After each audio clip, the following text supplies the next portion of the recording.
길을 따라 걸으면 이야기가 흐르고 하루를 따라 흐르면 마음에 시 한 줄 꽃처럼 저격수들이 총기 분해를 연습하듯 차선재는 시계 분해를 연습했다. 시계 조립에 익숙해지자 차선재는 마치 자신이 시간을 마음대로 움직일 수 있을지도 모른다는 착각에 빠졌다. 분침을 빨리 움직여서 시침을 움직이게 만들고 시침을 빨리 움직이게 만들어서 20년 후를 만들고 싶었다. 20년 후에는 어떤 사람이 되어 있을까? 그때도 폐허 위에 서 있을까? 그때도 여전히 관계를 부수는 사람일까? 시계를 거꾸로 돌려 태어나기 이전으로 돌아가고 싶기도 했다. 그렇게 시계를 한없이 거꾸로 돌려서 모든 게 존재하지 않았던 세상으로 돌아가고 싶었다. 김중혁의 책 가짜 팔로 하는 포옹에 수록된 소설 요요에서 한 대목을 읽어드렸습니다. 저는 문장의 소리 DJ 김민정입니다. 길을 따라 걸으면 이야기가 흐르고 하루를 따라 흐르면 마음에 시 한 줄 꽃처럼 살며시 피어날 거야. 노래가 되어줄 거야. 당신을 안아주겠지. 그러니 귀 기울여봐.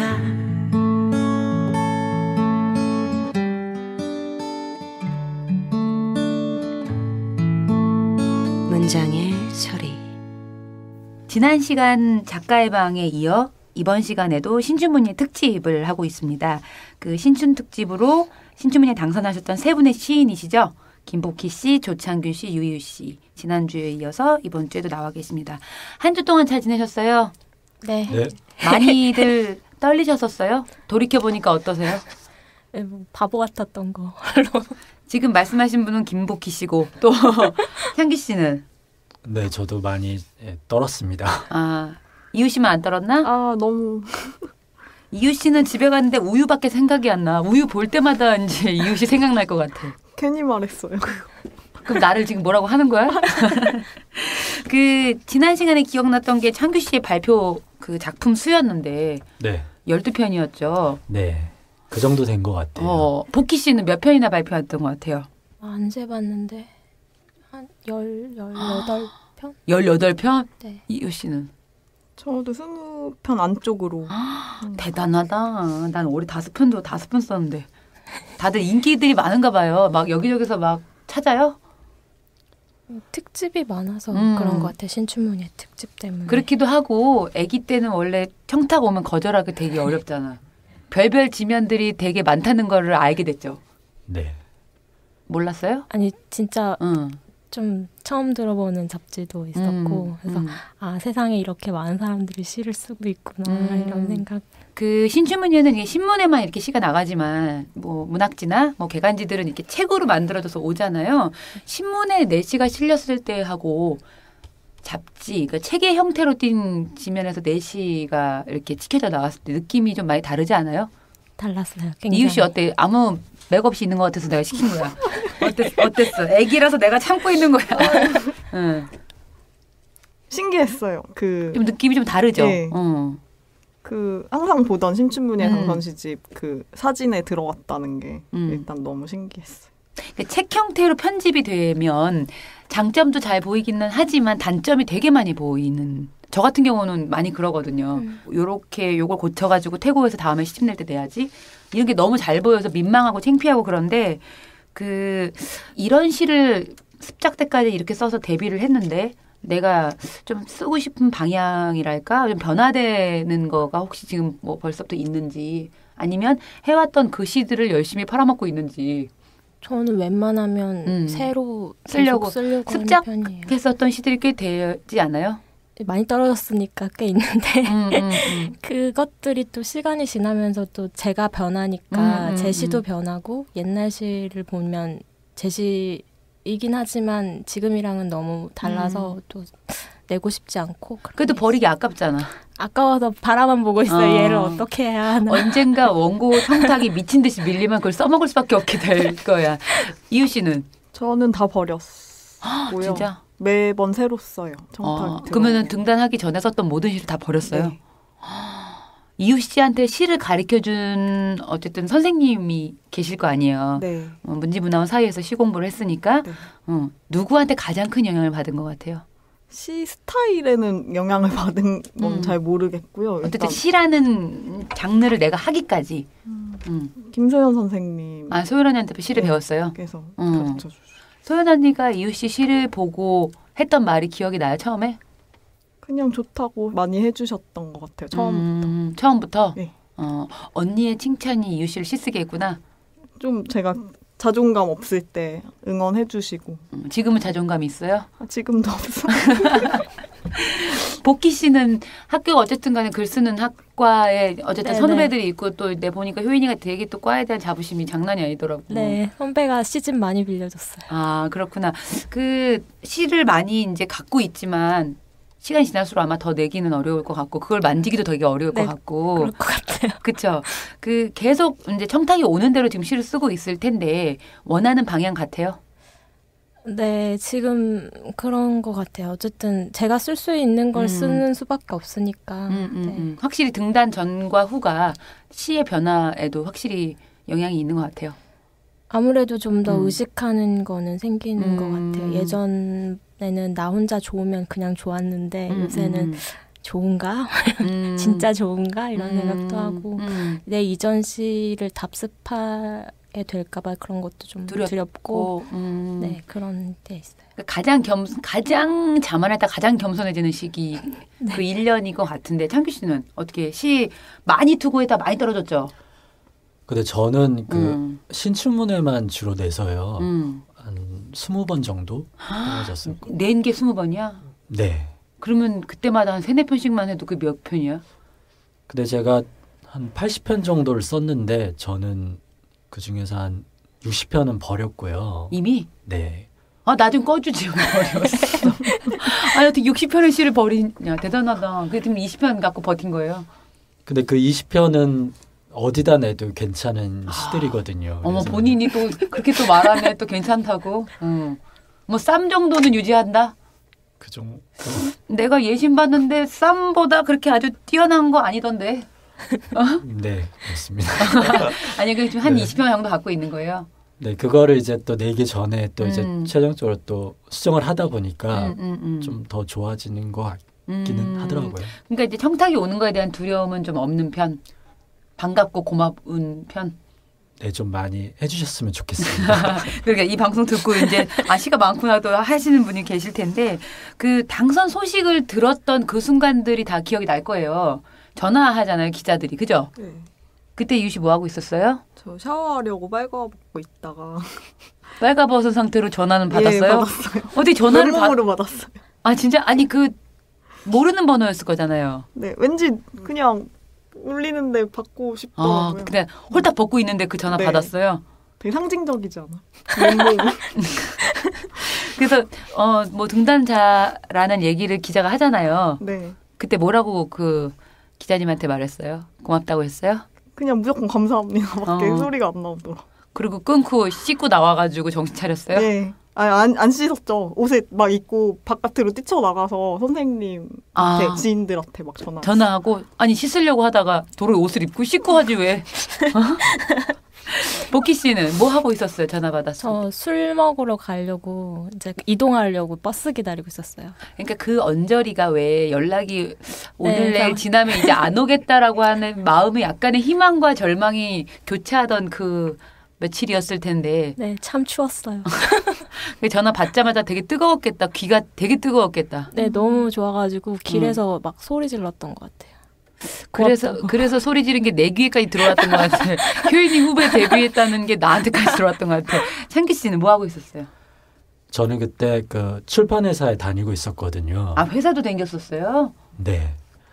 그런데 그때 교정을 보고 있었는데 그때 2시 반이었을 거예요. 오후. 그래서 전화가 와서 그 동아일보라고 이렇게 말씀하셨을 때 그때 그 순간을 아직도 잊지 못하는 것 같고요. 그래서 그 교정 보다 말고 너무 좋아서 근데 소리는 지르진 않았고요. 그냥 계속 그 사무실 바깥에 그 정원 같은 데를 계속 돌아다니면서 좀 기쁨을 만끽했던 것 같습니다. 그 전화를 받고 기쁨을 만끽함과 동시에 이제 수상 소감도 써서 보내야 된다는 부담도 동시에 느꼈을 거예요. 근데 동아일보는 상금이 얼마였어요? 저 500만 원이었습니다. 와. 자, 한국일보 얼마였어요? 저희 반 나눴어요. 그렇구나. 반 나눠서 얼마씩? 150씩. 아, 그렇구나. 여기 중앙은? 500이요. 아이고. 저 밥 사주세요. 아, 그 상금 뭐였어요? 그 상금은 제가 지금 저금해 놨고요. 우와. 네, 아니요. 제가 항상 그 뭐 전에 퇴직금 받고 그러면 다 써버리더라고요. 교회에다가 안 내서 교회에다 내야지. 근데 교회에도 내긴 냈죠. 아, 근데 얼마 그 상금을 허물지는 않고. 그 상금에서 얼마를 내고 대부분 이제 저금을 하고. 아, 네. 그렇구나. 복희 씨는 다 썼겠네? 네. 이유 씨는? 저는 부모님 좀 드리고 언니 조카 키우라고 돈도 주고 나머진 제가 가졌는데 생각보다 효녀하더라고요. 제가. 그래, 효녀. 근데 되게 500만 원이면 큰 돈이다. 내가 99년에 100만 원이었는데 그것도 되게 많이 주는 거였는데 문예중앙이 많이 준다고 줬는데 세상에. 그래서 아무튼 등단 소식도 접하고 뭐 상금에 대한 짜릿함도 맛봤는데 이제 신문에 나가야 되는 수상소감이라는 것이 되게 긴장을 갖게 하는 거잖아요. 유치하지 않게 네. 시간이 지나서 봐도 아우 뭐야. 그리고 그때 막 헤어질 수 있는 남자친구나 여자친구 이름 쓰면 되게 애매해지고 그런 상황이었는데 각자 등단했던 그 수상소감 기억들을 하세요? 네. 기억을 한다고? 기억이 나더라고요. 제가 조금 부탁을 좀 드렸었는데 좀 길게 쓰신 분도 있고 그런데 좀 한 대목씩 조금 읽어주고 싶은 부분이 있으면 좀 읽어봐 주세요. 되게 나는 이거 되게 많이 본다. 이거 많이 보고 얘가 어떤 애인지를 되게 판단을 되게 많이 할 때가 있어요. 이 수상소감 보면 사람이 보이더라고요. 오빠부터, 창규 씨부터. 네. 10년 동안 나는 내 삶의 혁명을 꿈꿔왔다. 그러나 삶을 견디는 것은 힘들었고 세상은 쉽게 변하지 않았다. 내게 재능은 물론 운도 따르지 않는 것 같았다. 이런 실패한 혁명가에게 시가 찾아왔다. 한 발짝만 뒤로 물러나면 벼랑인 것을, 당선을 기대 안 했다고 쓴다면 내 양심을 속이는 것. 가난한 꿈으로 사치스러웠던 날들, 좌절로 괴로웠을 때, 아직도 내가 살아있다고 느낀 순간은 당신을 만날 때였다. 여느 날과 똑같은 오늘, 온몸으로 맞는 눈이 참 따뜻하다. 창기 씨는 연애를 해요? 지금은 안 하고 있습니다. 이때는? 이때도 역시 안 하고 있었습니다. 연애를 좀 하세요. 네. 네, 알겠습니다. 네. 같이 교회 댕기실 분 한 분. 네, 또 복희 씨. 네. 자주 슬프고 화가 많이 납니다. 그런데 무서워져서 화를 낼 수가 없습니다. 그런 저에게 시가 저로 하여금 무엇도 할 수 없도록 가슴을 뜨겁게 하고 어떤 말을 해야 할지 몰라 하는 이상한 입모양을 주었습니다. 이것이 저를 자꾸 방에서 나오게 하고 어디론가 데려가고 사람들 앞에서 말을 더듬게 합니다. 많이 더듬어서 더듬는 것으로 기공이 많고 잘 휘어지는 건축물을 짓고 싶습니다. 지진이 나도 무너지지 않고 사람들을 잘 재워주었으면 좋겠습니다. 저도 그 건물에서 잘 자고 싶습니다. 그런 건물 부자가 되어서 새 같은 거 받지 않고 다들 잘 살았으면 좋겠습니다. 네, 이유 씨. 시는 어디로부터 올까? 내가 본 풍경들은 한 번도 내 것인 적이 없었다. 내 감정들조차 어쩌면 한 번도 내 것이었던 적이 없었던 것 같다. 그래서 나는 많은 것들을 다짜고짜 마음에 집어넣는다. 내 것이 되어줘. 제발 단 한 번만이라도 나만의 풍경이 되어줘. 그 각자 수상 소감에서 일부분을 골라서 읽어달라는데 참 시하고 닮은 것 같지 않아요? 네. 되게 놀랍게 이게 아기들 때는 이게 피하기 어려운 것 같아. 산문에서도. 이 처음에 당선 소식들 듣고 그다음에 뭐 이렇게 신춘문예 신문에 나오고 그로부터 이제 근 1년은 아니지만 그래도 여러 계절이 갔어요. 가장 많이 뭐 내가 시인이라는 내 이름 옆에 시인이라고 말하는 것조차 아직까지도 되게 낯설 거예요. 어색하고 부끄럽고. 그럼에도 불구하고 뭔가 시에 대해서 뭐 지금 한국 시단 뭐 내시 혹은 뭐 좋아했던 시인들의 시에 대해서 어떤 생각의 변화랄까? 뭐 그런 것들이 좀 있는지. 창규 씨부터. 저는 어떤 선지자로서의 시인이 되고 싶습니다. 그 선지자라는 것은 뭐 기독교에서 말하는 뭐 메시아의 강림을 예언하는 그런 의미의 선지자는 아니고요. 그 남들보다 먼저 깨달아 아는 사람이라는 의미가 있거든요. 그래서 어떤 다른 사람들보다는 그래도 먼저 어떤 진실이라든가 진리라든가 이런 것들을 사람이나 뭐 사회나 환경 속에서 먼저 알아서 그것을 좀 먼저 쓸 수 있는 그런 시인이 되고 싶습니다. 그 시상식 날 수상소감할 때 그런 얘기 했어요? 그때는 다른 얘기했습니다. 그렇죠. 네. 변화가 있는 거네. 아 근데 이렇게 말을 하면 이렇게 아멘 해야 될 것 같처럼 이렇게 목소리가 또 되게 그런 거에 그지 않아요? 되게 말을 잘하는데 되게 아우 나 반성하게 하는 말들을. 복희 씨는?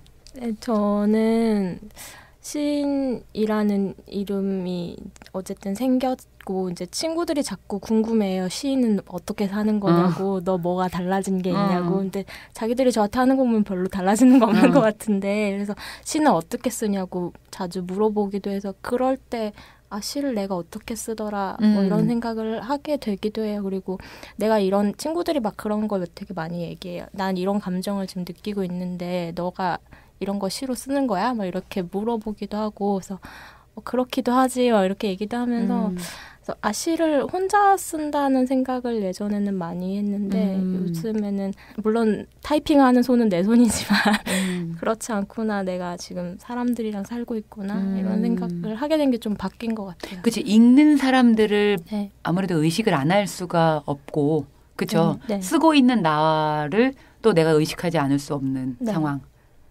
이유 씨는? 저는 시 자체에 대한 생각 변화는 거의 없고요. 저는 그냥 나는 나만의 시를 계속 써내려가면 된다라는 마음이 들어요. 해왔던 대로 마음대로 계속해서 시를 쓰려고 합니다. 지금 무슨 책을 읽고 있어요? 무슨 시집을 읽고 있어요, 유 씨는? 요즘 시 안 읽어요. 안 읽어? 네. 아니 좀 뭔가 안 하는 것 같아서 내가 그래서 내가 얼굴 보고 물어본 거야. 뭘 읽어요 그럼? 아무것도 안 읽어요? 사서인데? 지금 읽는 거는 없어요. 그냥- 그럴 때가 있어요. 책을 안 읽을 때. 지금이 딱 그 시기야? 갑자기 막 읽을 때가 있어요. 그렇구나. 복희 씨는? 저는 김춘수 읽고 있어요. 왜냐면 학교 과제 때문에. 지금 석사 몇 차? 지금 박사야? 네, 네, 하고 있어요. 그렇구나. 창규 씨는 뭘 읽고 있어요? 저는 그 최근에 문학동네에서 나오는 그런 시리즈를 많이 사서 보고 있습니다. 고마워요. 많이 사주세요. 500만 원씩 사주세요. 그래도 이렇게 왜 시를 쓰는 문청이었을 때 와 너무너무 좋다 하고 봤던 시인들을 이렇게 직접 만나게 될 일들이 좀 생겼죠. 그 이후에 데뷔한 이후에 이렇게 만나서 너무 좋았던 사람들 있었어요? 싫었던 사람들은 얘기하지 말고. 저는 나 빼고. 저는 김혜순 선생님. 네. 손 잡아줬는데 그 느낌이 아직도 있죠. 손에.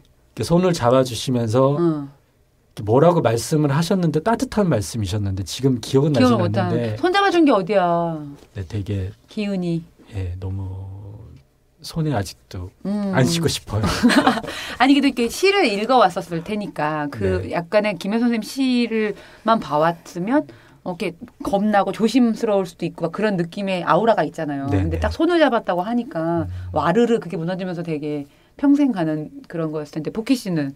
저는 김행숙 선생님 시상식 때랑 그 전에 한번 뵀는데 이제 등단 소식 듣고 되게 신기하고 원래 행수원이 시를 되게 좋아했었는데 그러니까 서효인 선배가 저한테 처음 빌려준 시집이 김행숙 선생님 시집이었어요. 그래서 왜 행수원이 걸 빌려줬을까? 저랑 잘 맞을 것 같다고 빌려주더라고요. 그래서 그런 것도 생각나고 해서 되게 신기하고 좋기도 하고. 네. 그래서 선생님 좋아요 이런 거 한 번씩 하고 그러지 그랬어. 쑥스러워. 이희 씨는? 저는 만나고 싶은 시인은 아직 못 만났어요. 등단 후에. 아, 누구가 있었는데? 저 이준규 시인 되게 좋아하는데 아. 한 번도 못 뵀어요. 그렇게 한번 만날까요? 지난주에 이어서 뭐 아직 햇병아리지만 막 시 얘기도 많이 하고 난 또 생각보다 또 발표들을 많이 해가지고 뭐 빠른 적응들을 하고 있다는 생각이 드는데 앞으로 어떤 시인이 되고 싶은지 어떤 시를 쓰고 싶은지 애기들이니까 다짐 아닌 다짐, 당부 뭐 서로에 대한 그런 얘기를 좀 해봤으면 좋겠는데 이유 씨부터 어떤 시인이 되고 싶어요? 그냥 저다운 시를 쓰고 싶고요. 제가 아닌 건 안 쓰고 싶어요. 그러니까 이제 시를 그렇게 쓰더라고 내 보니까. 그렇게밖에 못 써요. 아니 그러니까 그런 그 이상의 욕심이 없어서 되게 잘하고 있다는 되게 영리한 생각이 드는데 계속 그렇게 계속 영리하게. 싶어요. 우유는 잊어버리고. 복희 씨는 저는 제 말 잘 못해가지고 쓰는 거를 그냥 쓰자.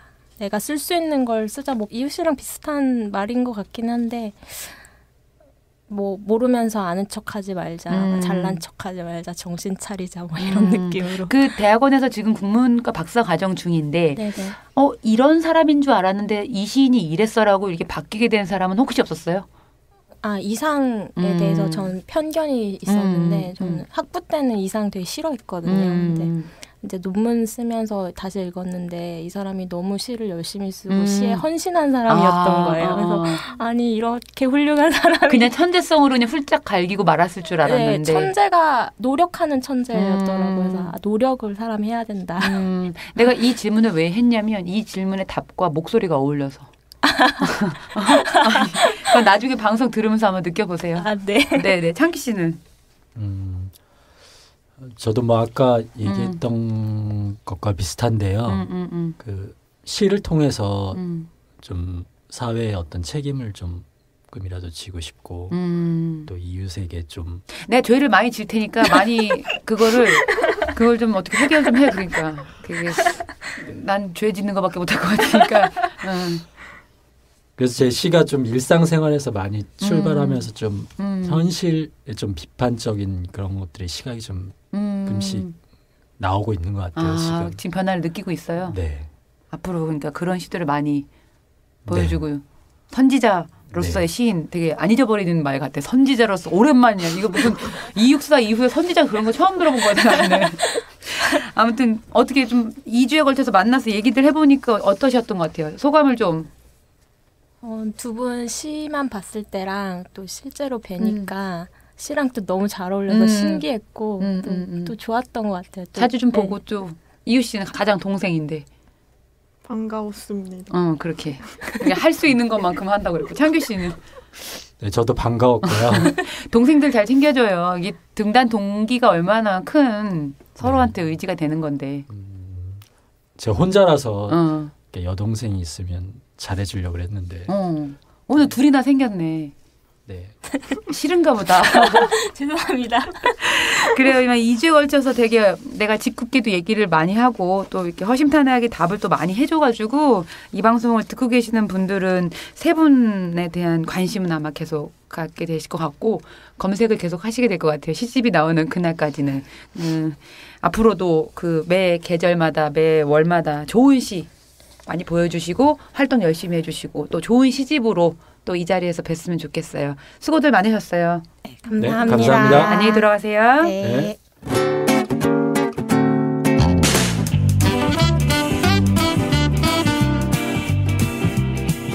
지난 시간에 이어 사랑방의 꿈단지에는 현대 미술 작가 한 분을 모셨습니다. 미술계의 사이코패스, 문제적 작가, 천재 예술가 이런 자극적인 별명들의 주인공이시지만 본인은 스스로를 평범하다고 평가를 하고 계시는데요. 지난주에 이어서 신재현 님이 나와 계십니다.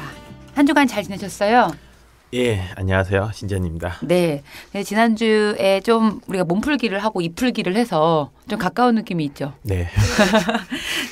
저는 그런 방송으로 뭔가 서바이벌 뭐 이런 걸로 1등을 해본 사람을 처음 만났던 거라 그 기분이 어떨까라는 상상을 되게 많이 했었거든요. 예, 저도 한 번도 본 적이 없어서. 그렇죠. 근데 네. 본인이시잖아요. 네. 나는 2등, 3등이 마음이 편한데 1등을 하는 기분이 뭘까? 네, 뭐 이렇게 차분하게. 지난 시간에 거의 끝무렵에 이제 그 서울시립미술관 했던 네. 그 작업 얘기를 좀 하다가 말았었는데 재현 씨 작품 얘기를 좀 해주세요. 뭐 우승했던 그 작품도 그렇고 네. 지금 하고 있는 작업들도 그렇고 좀 작업 얘기를 좀 깊이 해봤으면 좋겠어요. 그때 시립미술관에서 네. 했던 작업은 제가 지금 살고 있는 그 집은 서울에서 이제 혼자 자취를 하고 있지만 가족이 있는 곳은 그 경남 양산이라고. 경남 양산이요? 예, 부산 쪽이에요. 그럼 부모님하고 부산에도 같이 살았었다고 그러고 천안에서도 살았었다고 그랬는데 양산에 지금 부모님들은 사세요? 예, 원래 천안에 다 같이 살다가 이제 저는 서울로 학교 가면서 서울에서 지금 거의 한 10년째 살고 있고 부모님은 양산으로 이제 내려가셨죠. 태어나서 한 번도 가본 적이 없고 네. 앞으로도 가볼 일이 있을까 싶은 작은 도시죠. 네, 엄청 시골이고요. 네. 거기 뭐 플랜카드 안 붙었어요? 모르겠어요. 아마 안 붙었을 것 같은데 그 양산 근처에 고리핵발전소가 있어요. 그렇겠구나. 가깝겠구나. 예. 근데 거기가 항상 문제가 많이 생기거든요. 그쵸. 그럼에도 불구하고 없어지지 않고 또 없어진다고 했다가 또 다시 재가동하고 너무 불안한 상태였는데 사실 그 아티스트 코리아 결승을 준비하고 있을 때 이제 여러 가지 대형 재난들이 많이 생기면서 그런 것들에 대한 좀 뭔가 회의감 같은 게 좀 있었어요. 내가 예술이라는 걸 하고 미술이라는 걸 하지만 정작 언제 죽을지도 모르는 이 현대 사회를 살면서 뭐 이른바 재난 사회라고 그러잖아요. 그래서 과연 이런 게 무슨 의미가 있을까? 고리핵발전소 사고 한 번만 나면 뭐 한국은 거의 모든 게 정지된다고 한다는데. 근데 우리 되게 고요하지 않아요? 되게 그 문제의식 잘 못 느끼고. 예, 그래서 그때도 여름에 그린피스에서 그 그린피스호가 부산항에 정박해서 고리핵발전소가 얼마나 위험한지에 대해서 뭐 이렇게 시위를 하고 했는데도 전혀 미디어에 뭐 노출되거나 하진 않았었거든요. 그러면서 이걸 뭔가 작업으로 하면 좋지 않을까라는 생각을 했어요. 왜냐하면 어쨌든 아티스트 코리아 결승전이 방송으로 나올 거고 그렇지. 미디어를 통해서 여러 사람한테 그걸 좀 알릴 수 있는 계기가 될 거라고 생각을 해서 이제 작업을 했고 거기서 이제 아버지랑 같이 닭을 키웠어요. 양산에서. 예, 정말 병아리 때부터 닭을 키워서 이제 어느 정도 큰 닭을 가지고 약간 비무비를 만들었어요. 고질라를 패러디한. 고질라가 원래 그 어떤 핵실험에 의해서 이구아나가 변질이 돼서 거대한 괴물이 되고 그 괴물이 도시를 파괴하는. 그래서 이제 어떤 평론가가 그 고질라를 가지고서 핵에 대한 어떤 그러니까 인간이 통제할 수 없는 과학 기술이나 이런 위험성이 결국 인간에게 괴물의 형태로 이렇게 돌아오지 않을까라는 그런 의미를 얘기를 하는 거 보고 저도 되게 공감을 했고 그래서 고질라를 원래는 만들려고 했었는데 그해 고질라가 또 개봉이 됐어요. 그래서 진짜? 저작권 문제가 생긴 것 같아서 저는 이제 닭질라를 만들어 보자 이래서 닭을 직접 아버지랑 같이 키우고 그 닭이 아버지 원래 양기업 하세요? 그건 아니지. 아니에요. 그건 아니죠. 아버지는 전혀 다른 일을 그러니까 하시는데 자식 때문에 갑자기 닭 키우신 거예요. 네, 저 때문에 그래서 같이 닭장을 만들고 닭을 키우면서 이제 그 3개월 된 닭을 가지고서 이제 비무비를 찍었어요. 닭이 그러니까 고리핵발전소가 사고가 나서 거기에 이제 노출된 닭이 거대화돼서 다시 이제 막 도시를 파괴하고 그런 이제 내용의 영상을 만들고 그리고 미술관 안에는 실제로 그 닭들을 그대로 다시 7마리를 가지고 와서 닭이 가장 편안하게 살 수 있는 넓이와 뭐 온도, 먹이 이런 것들을 제공을 하면서 실제로 2달간 전시 기간 동안 닭을 거기서 실제로 제가 키웠어요. 가장 그 닭이 살기 좋은 면적이 얼마나 되는 거예요? 친구 중에 그런 조류 연구하는 친구가 있어서 예, 14마리가 이제 한 그 닭장 안에 생각보다 어마어마하게 큰 공간이 필요하더라고요. 그래서 원래는 닭을 엄청 많이 키우고 싶었는데 그 전시장을 꽤 크게 썼어요. 그 가벽 하나가 10m가 넘었었으니까 뭐 거의 웬만한 교실 하나 크기 정도였는데도 7마리밖에 못 키우더라고요. 그래서 닭장을 만들어서 닭을 안에서 키우고 그리고 그 닭장이 된 캔버스에는 고리핵발전소 근처에서 이제 한 3,000분 정도의 이름을 모았어요. 이런 작업을 할 거니까 이름을 좀 빌려줄 수 있냐라고 해서 이름을 모아서 잉크 중에 글씨를 쓰면 하루면 이제 사라지는 펜이 있거든요. 그래서 그 펜으로 그 캔버스에 안에서 이제 3,000명의 이름들을 계속 쭉 쓰면서 지워지면 또 쓰고 또 쓰는 퍼포먼스를 2달간 계속 했어요. 제가 보기에는 되게 네. 그러니까 호기심도 많지만 상상력이 되게 좋은 것 같아요. 그렇지 않아요? 남들보다 좀 그런 걸 본인이 느끼지 않아요? 기발함을 좀 본인이 좀 갖고 있다는 느낌을 받을 것 같아요. 제 생각에는. 근데 저는 조금 생각이 다른 게 되게 이제 소위 말하는 천재과 학생들이 많이 생각하지 않거나 노력하지 않아도 금방금방 그런 아이디어를 많이 이렇게 도출을 했는데 저는 천재과는 아니어가지고 겸손하고만 사람이. 네, 아니에요. 그래서 정말 남들보다 몇 배로 노력해서 계속 생각하고 조정하고 다시 수정하고 작업을 네. 기획하고 뭐 실현하기 전까지 네. 작업을 위해서 가장 그래도 내가 뭐 예를 들면 책을 읽는다던가 네. 뭐 그림을 보러 다니 영화를 본다거나 뭐 그런 뭐 부수적인 일들이 있잖아요. 네. 근데 재현 씨는 혹시 책을 좋아하는 사람이었어요? 네, 저는 책을 좋아하고요. 작업에 앞두고서는 도서관에 꽤 오랫동안 있는 편이에요. 네. 닥치는 대로 읽는 거예요? 네, 쌓아놓고서. 그러니까 뭔가 그러니까 내가 이걸 왜 해야 되고 이게 어떻게 전개되고 이런 것들을 이렇게 또렷또렷 설명을 하잖아요.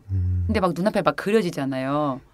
그러려면 본인이 이렇게 밑그림이 되게 분명하게 있어야 된다는 생각이 들어서 그 원천이 어디에 있었을까. 그냥 단순히 그림 잘 그려서 하는 일은 아닌 것 같아서. 네, 되게 힘들게 작업하는 스타일이죠. 열심히 네. 자료 찾고. 네. 그 성실성이 느껴지는데 내가 미술을 해야겠다. 네. 가장 큰 어떤 결정적 계기가 된 일이나 뭐 그런 분이 있으세요? 뭐 그런 거 있잖아요. 저 같은 경우도 뭐 어떤 작가의 글을 보다가 네. 나도 써야겠다. 이런 것처럼 어린 재현 씨, 뭐 아니면 대학교 이후에 재현 씨, 나 무조건 할 거야라고 한 계기가 된 분. 뭐 여러 가지가 있었어요. 왜냐하면 미술을 하다 보면 정말 아침에 나는 미술을 하고 싶어라고 생각했다가도 저녁 되면 미술 때려칠 거야라고 이렇게 계속 생각이 바뀌기 때문에 너무나 많은 계기들이 있었는데 뭐 우선은 이제 선배 작가들이죠. 뭐 제가 직접 본 사람이든 아니면 책에서만 봤든 누굴 제일 그래도 와 이런 분 계셨어요? 이게 사실 너무 많아서 너무 많죠. 뭐 다 일일이 열거하긴 힘든데 멀리는 서양 미술사 이제 배우면서 뭐 브루스 나우만이라든가 뭐 한스 아케라든가 너무 좋은 사람들이 많았고 한국에도 뭐 박이소 작가님이라든가 여러 너무 좋은 작가님들 많이 있었고요. 그리고 또 학교 다니면서도 학교에서 이제 가르쳐 주셨던 선생님들이 또 너무 좋은 작업들을 많이 그러니까 현장에서 작업을 막 하시는 분들이었던 거죠. 그게 되게 좋은 것 같아요. 그러니까 딱 그만하고 선생님만 하면 자극이 좀 덜한데 같이 이게 동료로 움직이면 그쵸, 율동성이 있으니까. 그리고 졸업하고서는 작업하면서 어쨌든 가장 큰 힘이 됐던 거는 관객이었던 것 같아요. 작업을 보고 이제 응원의 메시지를 주는 관객들. 기억나는 메시지가 있어요?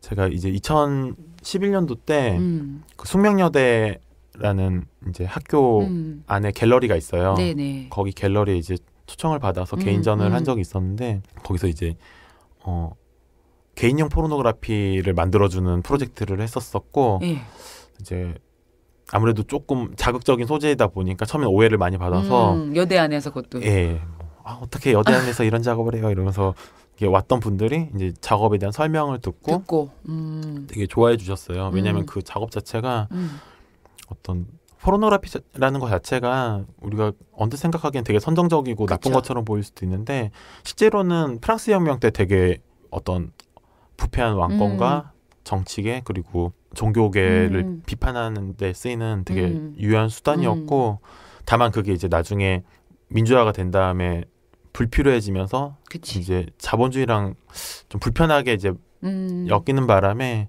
그리고 당시 이제 여성의 인권이 그렇게 좋지 않을 때여서 남성 중심적인 좀 좋지 않은 포르노그래피가 상업적으로 흥행을 해서 그런 걸 뿐이지 절대 나쁜 건 아니거든요. 그리고 제가 생각했을 때 한국에서 가장 큰 문제 중에 하나는 여성의 인권 문제인데 그게 성적으로 해방되지 않는 부분들과 북의 중심 사회가 그걸 너무 억누르는 지점이 사실 제일 큰 문제라고 봤어요.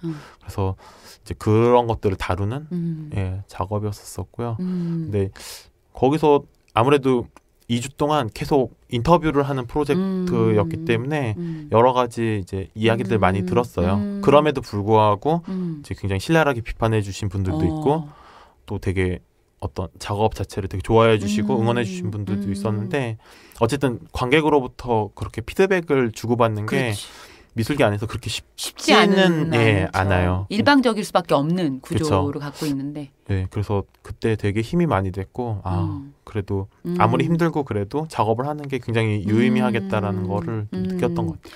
그 재현 씨는 어떤 작업을 하는 데 있어서 많이 이렇게 기록을로 남겨놓는 편이에요? 글로 많이? 글로도 남겨놓고요. 뭐 영상, 사진, 자료를 많이 남기는 편이에요. 그러니까 준비하면서도 많이 글로. 네, 그렇죠. 아니 그런 게 되게 많이 느껴져서. 제 컴퓨터에 보면 작업은 되게 조그맣게 하는데 거기에 관련된 자료라든가 이제 그거에 대해서 계속 생각나는 대로 쓰고 또 수정을 하는데 앞에 쓴 글들을 지우진 않아요. 계속 새롭게 저장을 하거든요. 네, 그래서 과정이 좀 복잡한 편이죠. 네. 아니 그러니까 되게 치밀한 데도 있는 것 같고 그러니까 그 치밀하는 게 내 작업에 대해서는 왜냐하면 내가 계속 부족하다, 모자라다, 조금 더 있어야 된다 이런 생각을 갖고 있으면 조금 더 이렇게 막 부지런해지잖아요. 아닌가? 예, 그렇고요. 근데 사실 거기에 대한 원천은 제가 어렸을 때부터 좀 멍청하다는 얘기를 많이 들어가지고 도대체 누가 그런 얘기를 자식을 이렇게 좀 이렇게 우리 새끼 잘한다 이렇게 커야 되는데 더 잘해 이런 집에서 컸나? 그렇다기보다는 친형이랑 부모님이 되게 이렇게 스마트한 타입이에요. 그에 비해서 저는 조금 약간. 그럼 친형은 뭐 하세요 지금? 친형은 아버지랑 같이 이제 사업하는데 되게 똑똑한 사람들 사이에서 너무 멍한 애가. 재현 씨 그렇게 말하면 죄받아.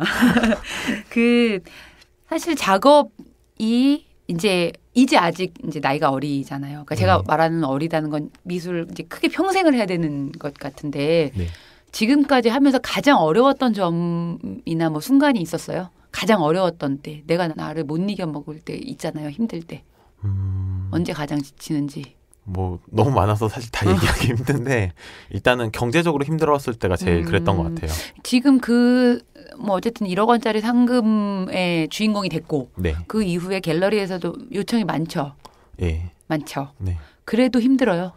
예. 뭐 상금을 생활비로 지금 쓰고 있지는 않아가지고 가난은 항상 그대로고요. 여전히 일을 하고 있고. 작업을 하는 데 있어서 돈이 좀 많이 드는 작업들을 하는 편이에요. 네.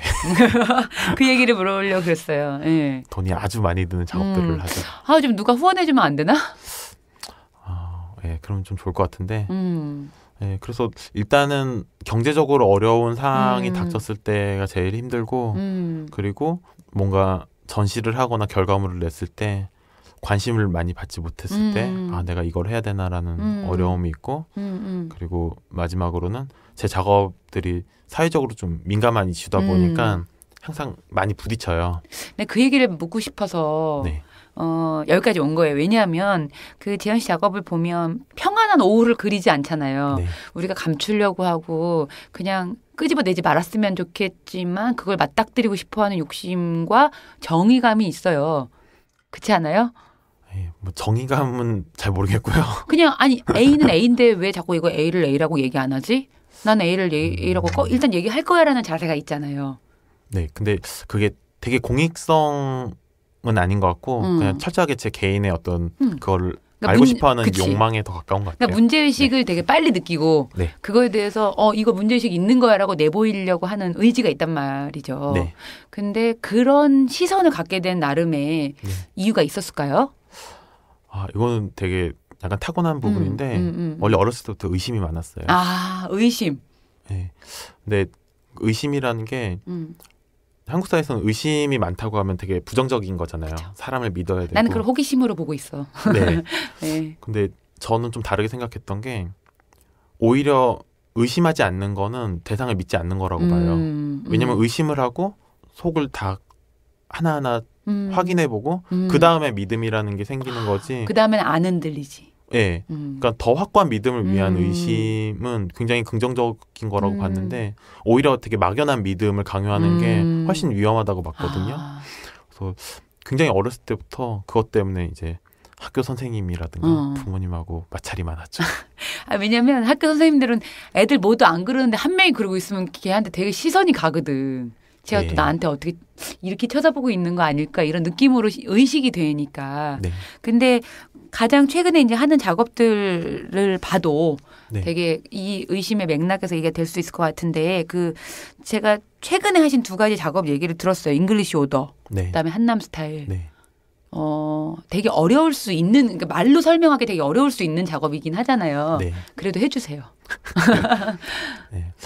잉글리시 오더는 제가 이제 미술계에 들어오면서 굉장히 오랜 시간 동안 이제 작업을 하고 싶었던 프로젝트였어요. 네네.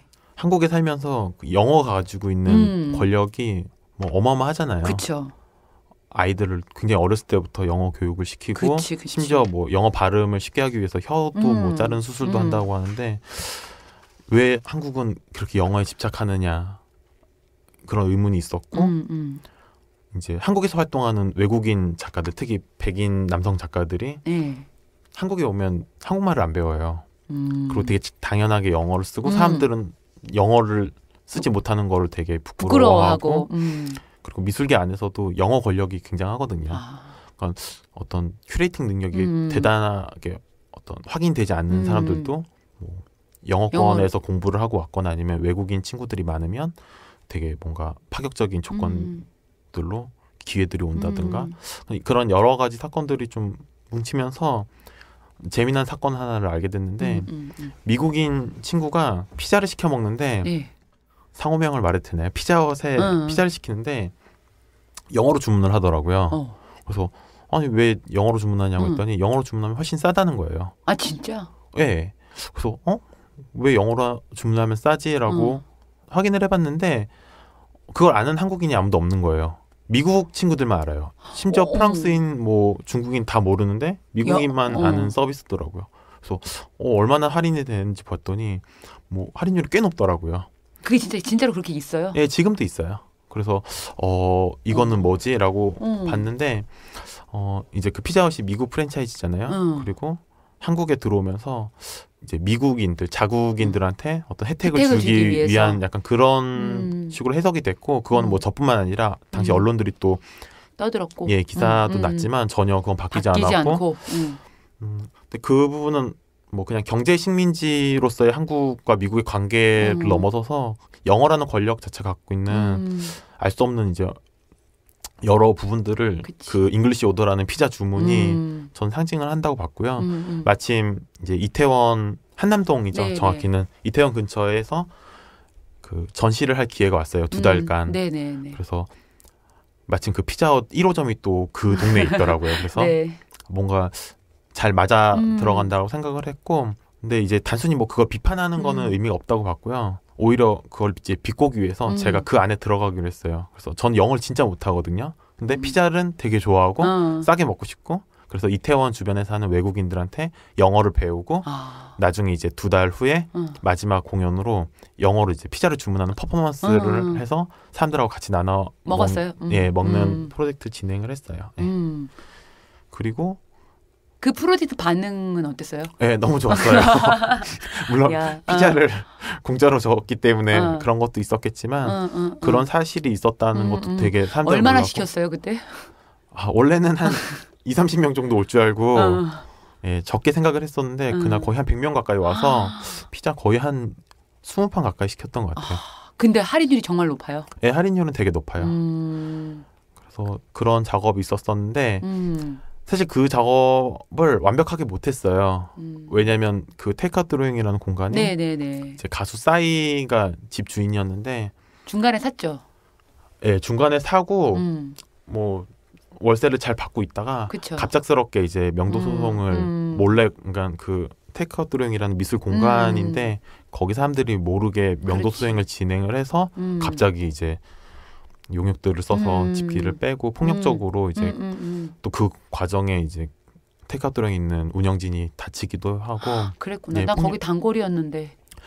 네, 거기가 되게 재밌는 공간이에요. 그쵸. 커피를 팔아서 돈을 벌어서 가난한 작가들을 지원해주는 되게 좀 자생 구조로서는 되게 좋은 모델이었는데 좀 안타깝게 그런 사건이 있었고. 근데 거기는 난 책을 만든 한 사람으로 내 책이 거기서 팔렸으면 좋겠는 이렇게 마음을 먹을 만큼 이렇게 예술적인 공간이잖아요. 아무나 팔게 안 해주는 데니까. 예, 치읓이라고 아예 책만 또 파는 공간이 따로 있죠. 네네. 그래가지고 되게 좋아했다. 갑자기 그런 일들이 있으니까. 네, 아무튼. 네, 그래서 원래는 잉글리시 오더가 좀 주된 작업이었었는데 이제 그 두 개의 프로젝트를 원래 진행하려고 했었어요. 한남 스타일은 아니었고 한남 사운드라고. 한남 사운드. 제가 한 5, 6년 전부터 계속 그런 작업을 했었어요. 인사동이라든가 서교동이라든가 홍대 이런 데서 젠트리피케이션이라고 그러죠.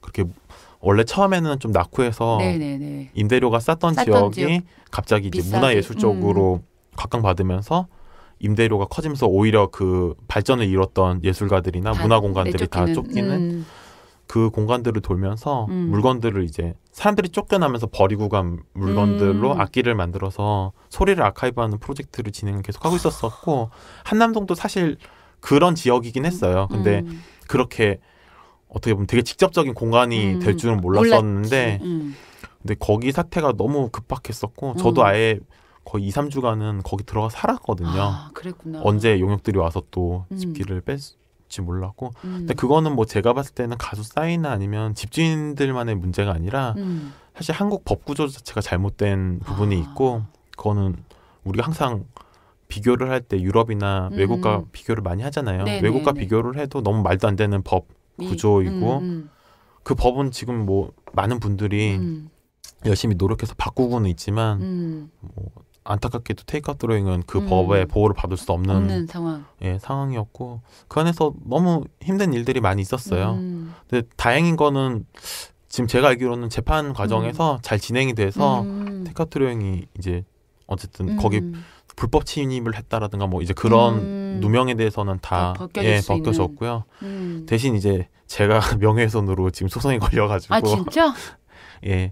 근데 뭐 정말 말도 안 되는 소송이죠. 그것들을 이야기했다고 해서 왜냐하면 폭력 사건이 있었던 것도 사실이고 이미 뭐 법적으로도 오히려 그 싸이 변호사 측이 불법으로 이제 심판계 판결이 났는데도 불구하고 그것을 이야기했다고 해서 입막음하기 위해 저뿐만 아니라 이제 권준호라고 하는 일상의 실천이라는 디자인 팀도 소송을 걸었는데 일상의 실천은 제가 알기로는 결국은 혐의 없음으로 잘 해결이 된 걸로 알고 있는데 재현 씨는?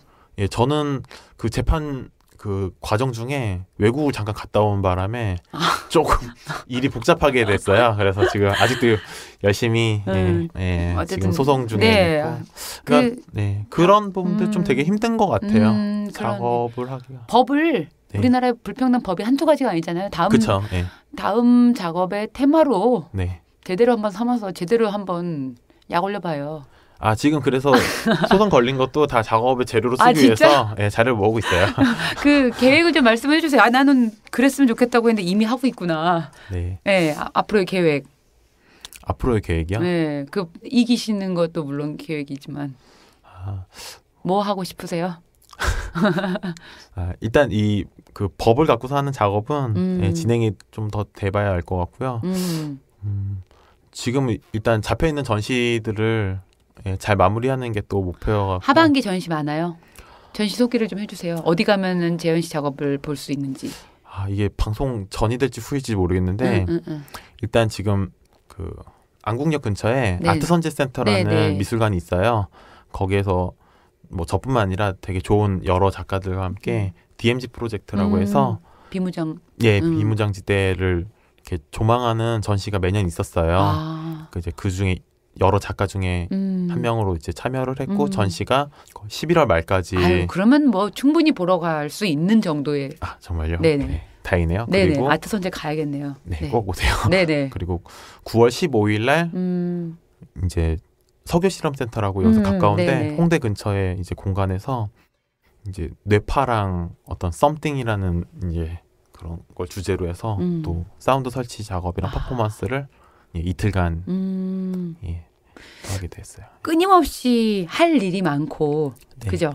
네. 그리고 할 일만큼 화제가 될 만한 일들도 많을 것 같아요. 예, 화제가 됐으면 좋겠네요.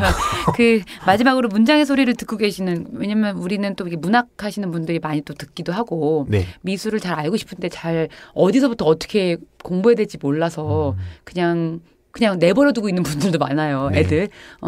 그래서 한 말씀만 우리 재현 씨가 문장의 소리를 듣는 분들한테 미술을 어떻게 좀 접해줬으면 좋겠다. 한 말씀만 해주세요. 미술을 접하는 방법이 어려운 것 같지는 않아요. 그냥 내 주변에 있는 미술관이 어디 있는지를 검색해보고 가끔씩 전시가 있을 때 한번 들려도 보고 오프닝 퍼포먼스나 아니면 오프닝 공연이 있으면 한번 찾아가 보고 가까운 그 인연 없어도 그냥 가는 거. 네네. 미술관은 대부분 네, 무료 전시가 많고요. 네, 오프닝 때 되게 아는 사람 없으면 가기가 민망하잖아.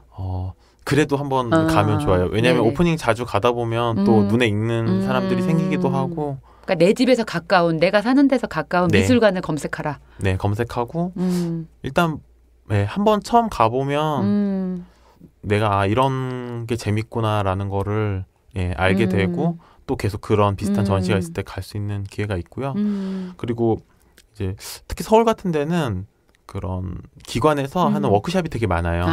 미술을 배우고 체험할 수 있는 꼭 미술뿐만 아니라 여러 가지 이제 문화 전반에 대한 부분들을 배울 수 있는 워크숍들이 많은데 그런 것들을 예, 참여해보는 것도 되게 좋은 것 같아요.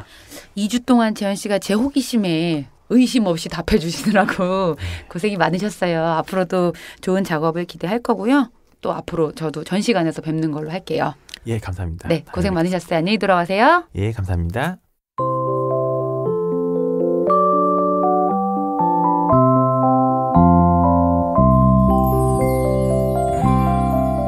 소설을 쓰고 싶다는 이들을 부쩍 많이 만났다. 발단부터 결말까지 구조를 치밀하게 짜거나 등장인물을 다채롭게 묘사하거나 갈등을 강력하게 키우는 법을 배우고 익히면 언젠간 작가가 될 것이라고 막연하게 기대하는 습작생들이 의외로 많다. 그들에게 앞에서 거론한 세 사람의 목소리를 하나로 모아 화음으로 들려주고 싶다. 우선 책상을 떠나 자신이 가장 아끼는 대상에게 가십시오. 한 번만 가지 말고 시도 때도 없이 가서 그 대상을 바라보십시오. 일상으로 돌아온 후에도 그 대상을 이해하기 위해 정성을 쏟으십시오. 그러고 나서 무엇인가를 써보았다면 나는 당신이 작가 수업을 충분히 받았다고 인정하겠습니다. 그 글의 수준과 무관하게 당신은 이미 작가입니다. DJ 가방 속에 들어있던 책 한 권. 오늘 제 가방 속에 들어있던 책은 김탁환 작가의 아비 그리울 때 보라에서의 한 대목이었습니다. 지금까지 저는 문장의 소리 DJ 김민정이었습니다. 다음 주에 올게요. 저 갈게요.